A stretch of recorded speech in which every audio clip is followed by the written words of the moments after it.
Hi there, and welcome to this segment of Take 5 with Tony. We're on the farm today, and we're kind of picking up on two prior segments. One is from last fall, when we were sitting in our butternut squash patch talking about farming and climate change. We're going to be building on that, but also on last week's video, in which we were talking about Wendell Berry's idea of solving for pattern.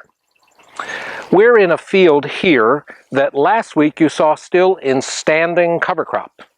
It was a cover crop we planted last fall, rye and crimson clover, and since then we have bush hogged this cover crop, and we are left with this thick residue. It's, as I said earlier, essentially a mulch in place, this residue. And this rye and clover now will begin to decay on the surface of the ground before we bring in the next cover crop. Now we're going to go to a couple of other fields and look at other things we're doing on the farm as we're trying to become what people are now beginning to call carbon farmers, trying to use nature's brilliant relationships in the ecosystem of our soils and our plants to actually harness the carbon for our use rather than for our harm. So we'll look at a couple of other fields.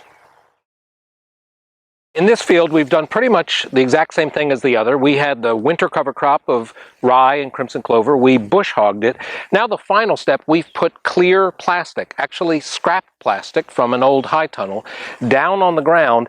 And over the next 2 to 3 days, the sun's energy is going to kill all the remaining clover and rye that might otherwise come up as weeds. Now, why that's important, besides the mulch factor for us, is that means we don't have to till this in. We don't have to spray herbicide. We can just allow this to rest in place on the surface, and that helps us again pull in more carbon from the atmosphere and feed the microorganisms in the soil. So how does it all work? How exactly do we take the carbon from the atmosphere and put it into the ground?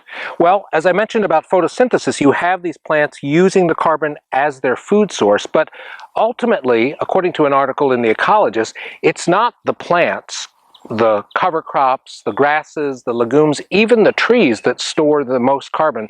About 3/4 of all the land-based carbon is stored in soils, 3 times as much as you'll find in trees and growth. So this is what happens.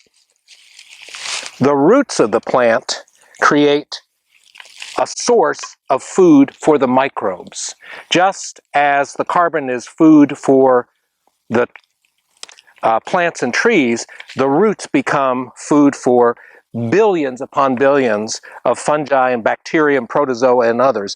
Not only do they make the soil nice and loose and lovely and fertile, but they create the environment where the microbes can build the biology of the soil and store fantastic amounts of carbon.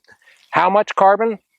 According to the Rodale Institute, if we shifted all of our cropping practices over to low-till organic systems, we could sequester up to 40% of all the carbon emissions, the 53 gigatons of carbon emissions we put out every year. If we brought pasture land under those same sorts of practices, it would be much higher still.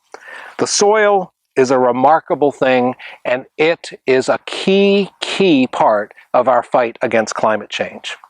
Thanks, and we'll talk to you next time.